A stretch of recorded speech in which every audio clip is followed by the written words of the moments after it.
Okay, hello. I am just going to share my screen and here we go. We are recording as well. So let me present and hopefully you can see my full screen. Welcome to today's Kowalah Wednesday webinar. You join me from a client site where I'm in one of their phone booths where we're running a global training program that kicked off this week here in the UK, Ireland, and the US. But absolutely thrilled to join you for today's Wednesday webinar. If this is your first Kowalah Wednesday webinar, we get together every Wednesday and we spend an hour talking about something that is top of mind in the world of AI and business. And that might be something that we are learning or seeing internally here at Kowalah. It might be something that we're seeing in our clients or generally what's going on in the industry. And it gives us some time when we can, take stock and pause and take a look at what's going on and share stuff that is useful and valuable for you to take back to your business. We will go through our normal flow today. We'll spend probably 35 minutes talking about the main subject, which is AI across a portfolio for private equity companies. And then we'll touch on our regular slot of AI in the news, where we'll spend a little bit of time to look at what's been going on over the last 7 days. And there's been quite a lot, so we've got a bit to cover there. And then there's an opportunity for you that are watching live to ask your questions. So we are in a Zoom event. And so what you will find, depending on what device you're on, either at the top or bottom of your screen, you will find both a chat button where you can chat and then you can ask questions via that. And then there's also a Q&A button where you can sort of more formally ask a question and then I can answer it. Now, as I'm in a WeWork booth today, I have only got the one screen, so I'll do my best to keep an eye on any questions. But if not, my colleague, Caitlin, that is on the line as well, will do a good job at pointing me in the right direction. Now, what I would say is that if you have got questions about anything as we are going through the subject, then feel free to ask. Don't feel you need to wait until the Q&A section at the end. And of course, if you're watching this on YouTube, feel free to ask your questions in the comments and we'll come back to you via that as well. So to today's main subject, AI across your portfolio, a playbook for private equity firms. We're doing quite a bit of work with either the portfolio companies at private equity firms or we've been working with a few PE firms themselves directly. And so this has been something that's kind of top of mind for us over the past few months. And this was a couple of months ago when I took this screenshot. I thought this would be a useful way to kick it off about why this is such an important topic. This was a tweet from someone that I saw on X, formerly known as Twitter, where the guy's just saying, I've just been speaking to a couple of friends who work on the operational side of some large PE firms. And he's saying that every PE firm is now scrambling to find and recruit AI talent that can implement the newest tools into their portfolio companies. I won't read the rest of it, but I do want to point out at this section at the end, for the portcos that have already piloted this, the efficiency gains are absolutely huge. Some are well within the range of 20% plus headcount reduction potential for back office functions. Now, of course, we're going to talk in a minute about the business model, the value creation model for PE firms. But of course, reducing costs, reducing payroll and therefore headcount is a key element of that. And that drives that efficiency, which drives the exit valuation. And we're going to come back to that in a little minute. But I had posted this in a private WhatsApp group that we have for some of our clients. And people piled on saying this is exactly what they're hearing, either because they are a portfolio company and the PE firms are driving this, or for people that are connected with PE firms who are validating this. It is a hot topic, and AI directly influences the business model for a PE firm. So let's look at a couple of other data points just to set the scene here. This was from some research from a firm called Accordion that happened just earlier this year. And this was some research into CFOs in portfolio companies of private equity companies. And the question here was, is AI important to your strategy? And the answer was 97%. Yeah, it's important. AI is really, really important. Very few saying it's not important to our strategy. But then counteract that within the same bit of research. Are you measuring and are you seeing any measurable impact from that AI strategy? And only a third were saying that they could actually measure or had any measurable impact. So 97% say it's very, very important. 2/3 say we've got no way of measuring or seeing any impact from that. So that's a challenge. Next up, bit of research from Accenture at the end of last year. So again, focused on portfolio companies in private equity firms. So do you have an AI strategy? So 60% of those portfolio firms saying, yes, we have got a defined AI strategy. And then the next question, or follow-on question was, and are you tracking the EBIT returns of that AI strategy? I.e., can you tie a dollar or pound or euro number to that AI strategy? And 85% of them saying, I'm not even tracking it. So we've got a strategy, but we've got no way of linking that back to the actual profitability of the business, the earnings, and therefore, as a private equity firm, the potential exit valuation of the business. So there's obviously a disconnect between the intent and the results that these companies are seeing. So let's tie this into the overall business model of private equity and this value creation equation. So as a private equity firm, we want to obviously increase the valuation of the businesses that we invest in. And we can do that through a number of different ways. So one, obviously, is by increasing the EBITDA of the company. Can we grow the earnings of this business? And that can be through increasing the revenue, so more cash is coming into the business, or through reducing the costs of the business. So we're going to take out costs in the back office, we're going to take out headcount, and this is going to increase the earnings that sit between those two. Secondly, there's expanding the multiple. So when we sell this business, we might have bought it at 8 times earnings, and we're going to sell it for 12 times earnings. Well, how would we do that? Well, that might be because we've moved from being a traditional services business to being more tech-enabled. It might be we're a traditional manufacturing. We've been able to inject some element of technology into that business, so we can expand the multiple that we see. And then the third can be by paying down some of that debt that may have been applied to the business and loaded up onto it when the PE firm made that investment, that acquisition.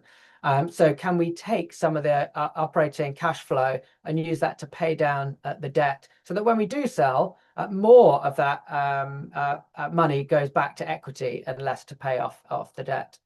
And so what's interesting about this value creation equation and these 3 elements is that AI can help across all 3 of these. And that's why so many PE firms are leaning into this. We can drive up the revenues. We're going to talk about this in a minute. We can drive down some of the costs. We can evolve the actual business model of the portco, so we can expand the multiple. And then we can use some of those additional earnings that are coming through to pay down some of the debt. So it is a win-win-win for the PE firm over the life cycle of the investment. And because all of those 3 things are tied together, we really are in the situation where every single pound of EBITDA can amplify that outcome. Because if that pound is coming through AI-enabled products and services, it's going to drive across all 3 of those levers. And so that's what we're going to spend a little bit of time looking at now, is how do we get these pounds, hold these pounds hostage so that we can accelerate that outcome for the PE firm. Now, this graphic is one of my favorites. I don't know when it was created. I came across it 2 years ago, and we reference it in so many of our client engagements. The Gartner AI Opportunity Radar. And I'm just going to orientate you around it because we're going to spend a bit of time talking about it over the next 10 minutes or so. So with the radar has got two axes. So you've got the horizontal axis, which goes from left to right. So we're looking on the left at everyday AI use cases. So just the AI use cases that people are doing every single day. I'm writing a letter, I'm drafting something, I'm writing up some minutes, these kinds of things. On the right-hand side, you've got game-changing AI. These are the things that are going to change the direction of your firm, maybe change the direction of your entire industry in terms of the way that you're applying AI. So that's your horizontal axis. Then you've got your vertical axis. And here you're going from the top, which is external customer-facing AI use cases. So here we're thinking about external stakeholders. So if you're the PE firm, this could be your portfolio companies. But if you are that portfolio company, then here we're thinking about our suppliers. We're thinking about our customers. We're thinking about candidates that want to join us. We're thinking about other investors. So it's all the people that are outside of our company. And then down at the bottom end of the y-axis, you've got your internal operations. So these are your internal employees. And what this does really nicely is craft these 4 quadrants. So I'll just very quickly go around them, and then we're going to go into them in more detail. So bottom left is everyday AI and internal. And so here we think about our back office. So this is our internal functions, HR, finance, IT, ops, admin, these kinds of teams. At the top left, we've got the same. It's everyday AI, but now we're external customer facing. So we're thinking of our sales and marketing teams, anyone in go-to-market, could be customer service, customer success, however you phrase that, anyone that's interacting with your customers. Now, bottom right is the guts of your business, the core operations, the core capabilities. And here I often think about Amazon. You order something on Amazon, it arrives the next day through their wonderful logistics network. It's not the right thing. So you take it down to the garage, you open up the cabinet, you put it in, you get automatically refunded. Their whole end-to-end vertically integrated sort of supply chain and operations, that is what sits in core capabilities. And then the top right is game-changing AI, but external customer facing. And here we think about new products and services that are only available or possible because AI exists. So are there specific, data or markets that you can sell in? We're going to charge more because we've got AI injected into our business.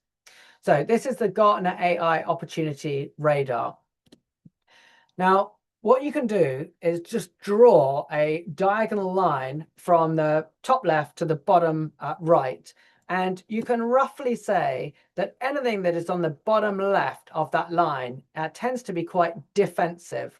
So this is about saving money. This is about efficiency. It's about productivity. Like, do we need the same number of people?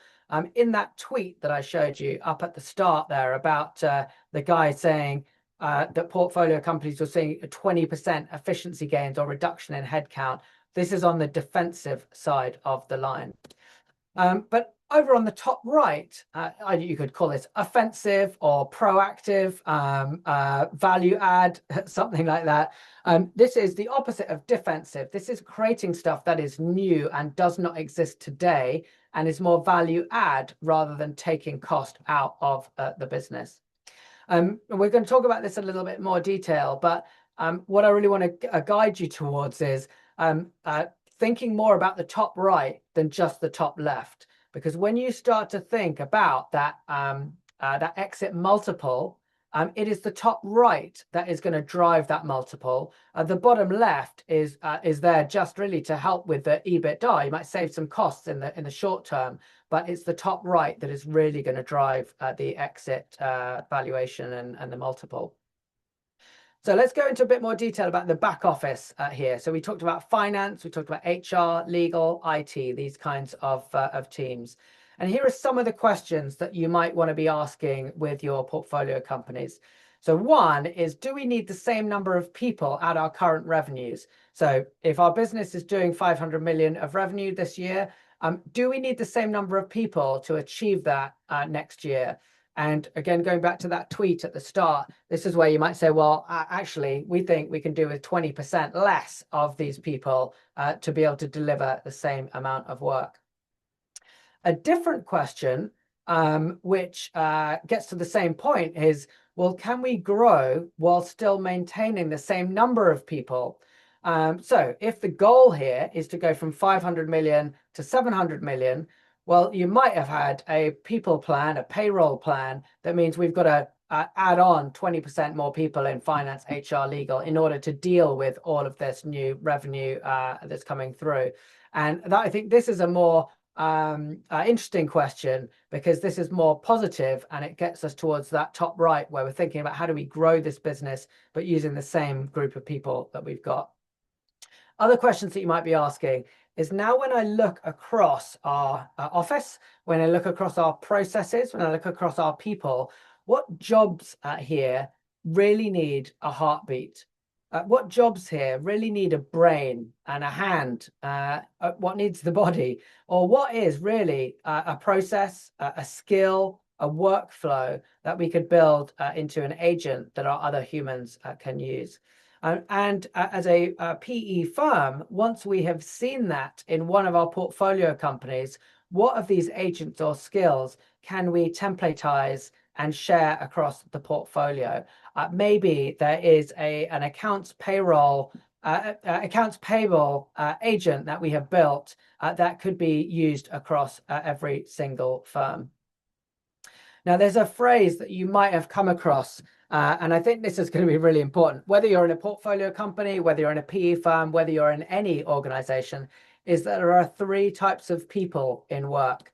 There are builders, there are sellers, and there are measurers.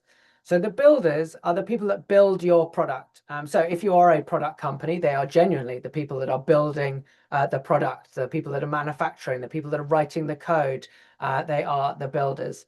Then you've got the sellers, the people that are out there speaking to customers, and they are selling this product. Now, that doesn't have to mean I'm a salesperson. I might be in marketing, but I'm there getting this product sold. And then there's a third category, which is the measurers. We don't build, we don't sell. We are here, the back office functions to measure this thing. And I think the harsh reality is that measurers are going to be the ones that are going to see significant job disruption, because where we had financial analysts, we had IT operations, we had HR business partners.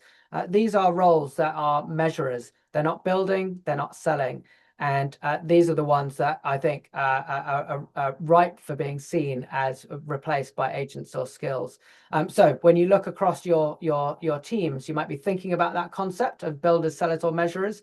If you are one of the people in one of these roles, I would be thinking, how do I evolve my role so that I'm considered a builder or a seller and not just a measurer? So now let's go to the top left quadrant. So this is the front office. So we're still talking about everyday AI, and we're talking about external. So sales, marketing, customer support. So the very same questions, which I'm not going to go through again, these top four, the same number of people. Can we go further without hiring more people? What jobs and so on.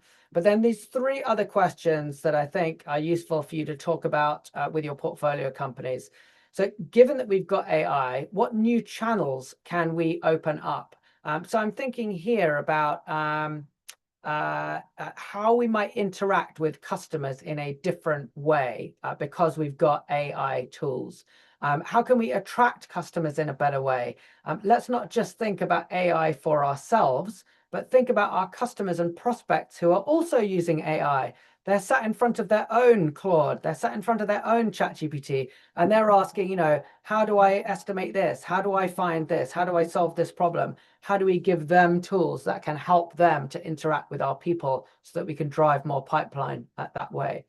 And then potentially, can we open up in new markets that we couldn't have done before? Just for example, as a European company, maybe you're just not selling in Japan because we don't have Japanese teams, we don't understand Japanese law, we don't understand how to sell to a customer there. Well, are there ways that we can handle that without needing to know the language ourselves. So lots of opportunities to accelerate our go-to-market teams, but importantly, to give our customers and prospects a better experience to buy from us. Now we go down to the bottom right, to the core capabilities of our company. As I said, this is the guts of our business. How can we look in at what we do as a business to create products and services, to deliver those to our customers? Can we improve these processes, reducing the time that it takes us to get an idea out into production and to bring that cash into our business? Can we be more innovative than our competitors who are going slowly and steadily? We can go faster. And by compressing everything that we do in the guts of our business, can we reduce our need for working capital, which gives us more to spend on other areas of the business, or just reduce the amount that we need to hold? And then up to the top right, new products and services, new value propositions, things that we can only do now because of our use of AI. So what is it that we can sell that is only possible because of AI? Is this new data services? Is it new solutions? Is it new analysis? Is it new ways of communicating, new products, and so on? Is there data that we sit on in our organization for our customers, aggregated across customers for different industries? Is there analysis that we've got over our customers' competitors? Anything that we are sitting on that we can now turn that into something that is valuable and we can sell to our customers as a new product? Are there new business models? Maybe we've always sold on a unit basis, or we've always sold fixed fee, or now we can maybe sell on a usage basis, or different kinds of models. Maybe we can sell higher levels of our services that are more premium because we're going to add some AI into these tools. And all companies are figuring this out. How do we extract more value from our customers because of this? And this is a really interesting one. Were there segments of the market that you could not sell to before because it was not economical? So you could think here about SMB maybe. You've only sold to enterprise before. You couldn't sell to SMBs because we couldn't staff them with sellers and support and so on. Well, maybe now with AI we can support those markets, and that opens up new routes to revenue that way. So those are the sort of four segments of the Gartner AI Opportunity Radar. And so let's have a look at some of the things that we see where businesses are going wrong. And here I'm thinking about the PE firms that might be advising their portfolio companies. Everyone loves a matrix, a four-box grid. So here's another one for you, which I'm sure you're familiar of this. You might know about known knowns, known unknowns, and unknown knowns and unknown unknowns. It gets rather confusing, but you will know that there are some things that you know, and there are some things on the bottom right. I know what I don't know. So I know that I don't know that thing. And then on the top left, which is where we get a bit dangerous, I don't know what I know. So this is in my brain, but I'm not sure what it is. And then the real dangerous thing is I don't know what I don't know. And this is interesting because what I'm going to do now is I'm going to layer it over the AI Opportunity Radar. No, it's not one for one, but I want you to think about the bottom left and the top right here. So if you remember, for the AI Opportunity Radar, the bottom left is everyday AI and internal, our back office, our HR, our legal, our finance. And the reason why I layer this on is you know what those teams are. You know how many people are in them. You know what it costs you. And this is the immediate place that most firms gravitate to when it comes to AI. Just like that X post at the start, we can save 20% in some of these back office functions. I know what I know what the payroll line is, and I can take 20% out. And so that's where people start. But like I said, in the AI Opportunity Radar, the real value creation is the top right of this, up towards the top right. And this is the unknown unknowns. I don't know what I don't know. And so if I ask you in one of your portfolio companies, I don't know, a manufacturing company, right, What are the new products and services that are AI enabled that can allow us to sell more and increase our value and sell into new markets? You're going to go, well, I don't know. I don't know what I don't know. I don't know enough about the market. I don't know enough about what AI could help with our portfolio company here. And so I don't really know. So what I will do now is just gravitate back down towards the bottom left to I know what I know, and I can easily take off 20% of that payroll line. So this is an easy trap to fall into. I'll give you some ideas in a minute about how you can think more about this top right, but very much bear this in mind when you're speaking to portfolio companies about use cases. How do we get them to think about the top right? A couple of other gotchas that we see, and going back to that Accenture stat at the start, I think a lot of this feeds into this. So, oh, we need to do AI. Everyone go and do some AI, sprinkle some AI magic over the place. We end up with just a lot of tactical IT projects, lots of individual initiatives in different business units, different areas. None of it is connected to the overall company strategy. Your company may follow OKRs, objectives, and key results. These are the three main things that are going to drive our business value this year. And yet lots of these initiatives are not very closely linked to them. And so some work, some don't, some stay in a pilot, some don't, but it's not really driving a business strategy. Linked to that is what is measured is the activity, not the money. So we've got these AI projects. Everyone's being tasked on it. It's great. Lots of stuff going on.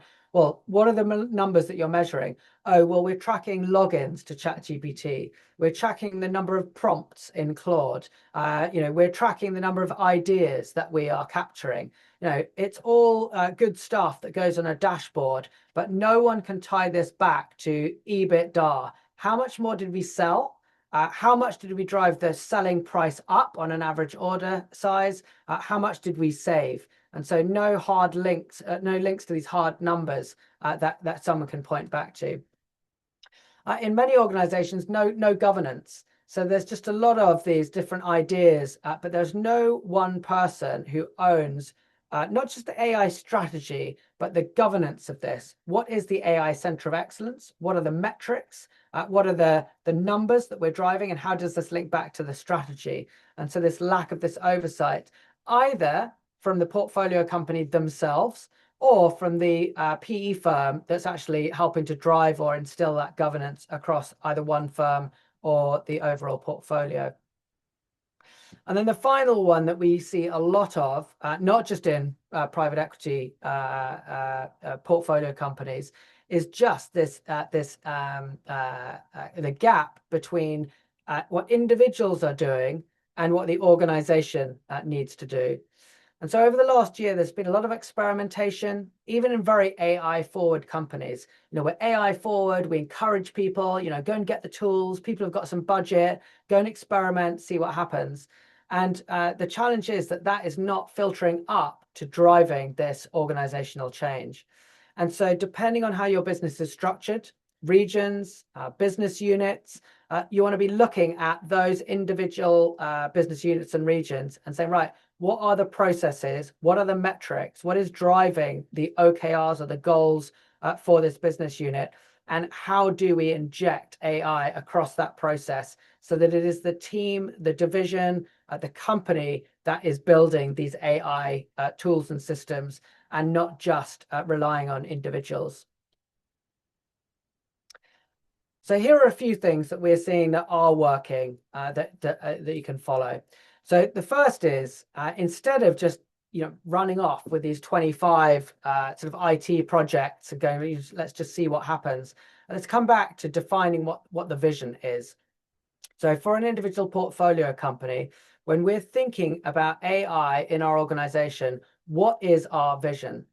This comes back to a little bit about that opportunity radar and how do we define, we want to win our market and we're going to win that with new products, new services. It's not just about, well, let's cut out the back office and save some money. We might want to have a think about at this business unit or division level, what kind of data are we sitting on? What kind of processes have we got? That could be right for adding AI into it. Let's determine our current numbers. Now, this could be dollar pound, euro numbers. It could be a number. How long does it take something to happen? It could be a percent. But let's work out what the baseline is of these metrics so that we can then come up with a plan to change those numbers. And of course, setting up some of that governance, that center of excellence. I mentioned a vision map. These we find are absolutely fantastic. So it's a really nice, easy workshop. You can bring a number of people from across the firm or the portfolio company. So this could be the CEO, it could be the CFO, it could be the CIO, it could be business unit leaders. And what we're asking people to do here is just to start to define, when we think about the culture of our business, when we think about our strategic objectives and our metrics, what is our vision for AI in this business? This then comes out often printed as a lovely A3 sort of branded, our AI vision map, and that can go up in the office. It can go up, on the intranet, in your channels, and it defines all of the decisions that we're going to come to later about what AI programs we work on. This is the vision: to win our market, to provide better services to our customers, to sell more, whatever it might be. So that was step one. Step two is about then going and uncovering these high impact use cases. So I'm going to show you this in a minute about how we run this in the Kowalah platform, but kind of this two-step process. So the first is launching what we call a discovery. So you can launch a discovery out to a subset of your employees. This could be just your leadership team, for example. It could be, right, we're going to go out to our SLT, our senior leadership team. There's 30 people, there's 50 people, there's 100 people, and we're going to go and gather, AI use cases for their business. They all then do this from within their own tool, whether that's ChatGPT, whether it's Claude. If you're using Slack or Teams, we've got a Kowalah agent. So they're having a discussion there. They're not facing a blank piece of paper. But what we then get is this whole list of AI use cases, what we call an opportunity. Having gathered those, you as a leadership team are they going to score them on the ICE framework. So ICE is impact. So what is the business impact of this use case? So revenue, cost control, average order size, these kind of things. So business impact. How confident are we that if this AI system was in existence, we would have that impact? And then thirdly, what's the ease of implementation? Does this require lots of data, lots of integrations? Are our customers going to be accepting of it? And so that allows you to take a very large list of AI use cases and to filter out the ones that are most high impact. What we then do is map those against that radar. So you might have come up with 30 or 40 high impact use cases. Well, let's lay them out across the Gartner AI Opportunity Radar, and then we can start to determine which are the ones that we really want to be focusing on. Step number three, and this is really for you as the PE firm rather than the portfolio company, is then to say, well, okay, we've been running this across one or two of our portfolio companies. We've now got some sort of tangible use cases, some ways of working. We've built some agents, some skills. So how do we now start to centralize that so that we can deploy that, at scale and quickly across each of our portfolio companies? Now, we've been to a number of sort of portco away days that PE firms have been running, which has been lovely. I was at one just a couple of weeks ago, and the firm brought together three groups. So it was people teams in one room, finance teams in another room, tech teams in another room, all with this idea of sharing knowledge amongst each other, which is fantastic. But I think you can go further and say, not only are we going to sort of get you in the room and help you and give you sort of coaching and advice, but actually we've got templates here. Here are agents ready to go, specific to our sort of investment thesis. And then the fourth part is building in this reporting from day one. Going back to some of these slides we talked to, or these reports we talked about at the start from Accenture, that people have got the strategy, but they can't link it to EBITDA. So whenever we're scoring one of these use cases, and we talk about the impact of that, we really think about impact in three ways. So one is, what is the business impact? So the revenue impact or the cost reduction impact. Second is productivity or efficiency gains. And then the third is just adoption, people logging in and using the tool. And what we really want to guide the portfolio company towards is this top one. So what is the business impact? So for this process, what are the numbers today, and how are we going to measure that so that over the course of the next 6 months, we can actually log that as an outcome, and we can go back to the board, come back to the portfolio, to the PE firm to say, look, this was the number, we've moved that number, and we can evidence it. So that's kind of your 4-step process. This is all links back to driving those earnings up because we're reporting it. Because we have implemented AI in that top right, we've got new products and services and value propositions that are AI enabled. We can move ourselves from being a traditional manufacturing firm to being an AI enabled manufacturing firm. We can drive the multiple. And of course, as we're running that, we're throwing off a bit more cash. We can pay down that debt, which helps as well. So a little bit about how you can get started and how we might be able to help you with that. So one of the first things that I mentioned there was to launch a discovery. So we can launch this. You can do this as the private equity firm. You could launch a discovery into one of your portfolio companies, or we can work with your portfolio company directly and they can create that. We do a couple of things. So one is we'd sort of capture, who is it this discovery is going to go to? Is that 10 people? Is it 100? Is it 20? And then we capture all of their email addresses so that we can send it out to them. We then determine, how are they going to respond? Is that via Slack? Is it via Teams? Have they got Claude? Or are they just going to come into the Kowalah platform and do that and guide them through that process? Having captured all of these use cases, you get loads of really rich data. And in fact, let me just switch over to a little sort of demo environment here where I can show you this. So this is the discovery and the view that you would have as a customer. Let me go here to the, so you're able to see by all of the different departments how these use cases are coming in and their average ICE score. What you're also able to do, because the ICE scoring has happened, you can start to take a look at them by, what this is showing you is the impact of these use cases. So obviously more impactful, more valuable to the business over to the right. The ease of implementation of that use case, so more easy to implement, is important. And then the size of these circles is your confidence that you can implement it.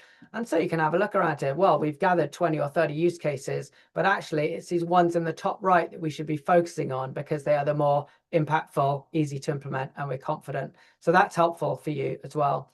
We can then also lay it out over the opportunity map. So do you remember game-changing AI, everyday AI, external and internal? And once again, we can start to say, right, well, actually, these are the things that we should be focusing on rather than the ones down on the bottom left. These might be useful in terms of the short-term efficiency gains around the payroll, but let's think about some of these things. And if we haven't got enough of these things, let's go and find them. So all of this happens within the Kowalah platform, and depending on how you want to run it, whether it's you as the PE firm or the portfolio company, this gives you as the PE firm huge visibility over what is happening and how you can drive this across other members of the team.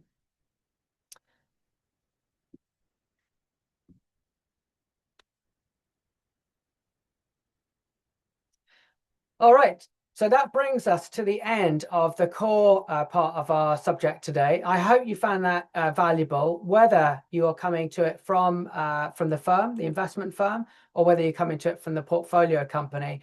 There's some ideas there for you to go away and start thinking about how you are gonna proceed. Now, as we go into our usual segment of AI in the news, a few updates are coming out this week. If you were on last week's and the week before, you may have heard us talking about Fable 5, the newest high power model that came from Anthropic. It was launched, and 3 days later, the American administration put an export ban on on Fable 5, which meant that Anthropic had to remove the model from availability. As of today, it is just being relaunched with a few controls that are available to allow people to use it. So just be aware, if you're Claude users across your company, across your team, you're going to see Fable 5 being returned. I won't go through the things that we talked about a couple of weeks ago about pricing and about the power and so on, but this is a whole new class that is being called Fable class of models that are above Opus and ChatGPT 5.5 that have been previously the most powerful models. Going to be hugely impactful for those working in pharmaceuticals, complex financial analysis, complex cybersecurity, these types of work. At the same time yesterday, Anthropic launched their newest Sonnet model, Sonnet 5. So up until yesterday, we were on Sonnet 4.6. And so this is a bit of a leap, because instead of it being just 4.7, we've reached a new sort of round number of Sonnet 5. Now, Sonnet is the daily workhorse model. Any of you that are in Club Claude and your companies are using Anthropic and Claude, Sonnet is what you should be encouraging your teams to use as their daily workhorse. It's much more efficient on tokens. And as you're going to see here, it's actually at near comparable power, but at a significantly lower cost than Opus. So these charts are always a little bit hard to decipher, but I hope it shows you a couple of things. So the grey, if I hover around here, the grey is what Sonnet 4.6 was before. So at various levels of thinking, it was this amount. This shows you the average cost per task. So the higher up it goes, the more it costs. Well, the higher up it goes, the better it is at working. And then the further to the right, the higher the cost goes. Now with Sonnet 5, you can see that its pass rate has gone up. So even at very at the low thinking, it's gone from right down here up to what is like sort of 75, 80% near. And this is fairly comparable with some of these pass rates that are coming from Opus, which is the top model. So low and low, so not too dissimilar, but the cost per task is significantly less. I could say, what's this? This is a logarithmic scale, so something that might be sort of 40 or something, going down to near 20. So you're basically paying a lot less for the same amount of intelligence. So very much encourage your teams to be using Sonnet as their daily driver, and only go up to Opus and very occasionally up to Fable for really more complex tasks. Now, at the same time, this was maybe 3 or 4 days ago, June 26th, ChatGPT, OpenAI, launched their new series of what we would call the Fable class models. So they've come out with 3 different new names, Sol, Terra, and Luna, which are in this GPT 5.6 series. Now, unless you are spending all of your day in the world of AI, you are going to get very confused by all of these names. You know, it was ChatGPT 5.5, but now we've got 5.6 with variations of Sol, Terra, and Luna. Very confusing. All you need to know is that Sol is the most powerful one. And this is this kind of mythos or fable style of model from Anthropic. Very, very complex, very, very powerful, and is being rolled out in a sort of limited release to try and stop having that Anthropic style blockage by the US government. Now, benchmarks are benchmarks. I say this every time a new release comes out. You know, all you need to know is that benchmarks keep getting better. But let's take a look at this. So here we've got Claude Opus 4.8, which up until recently was Anthropic's most powerful one on this terminal bench, 78.9%. ChatGPT 5.5 was 83.4%. Claude Fable 5, the one that's just been launched again, is 84.3%. And the Claude Mythos 5, the top one, 88%. percent on this terminal bench sort of coding platform. And so what you've got here is Terra here, well, Luna over on the right here, ChatGPT 5.6 Luna, 82.5%, GPT 5.6 Terra up here, and then Sol, 88.8%, and then Ultra, with sort of like ultra thinking, 91.9%. So all you need to know is they're just getting better and better and better. And whilst ChatGPT 5.6 is the more recent one, no doubt Anthropic will come out with another one, and then Gemini will come out with another one from Google. The numbers are getting better, the tools are getting more powerful, and as a human, we are no longer the limiting factor in these tools. So that's all I wanted to cover in AI in the news this week.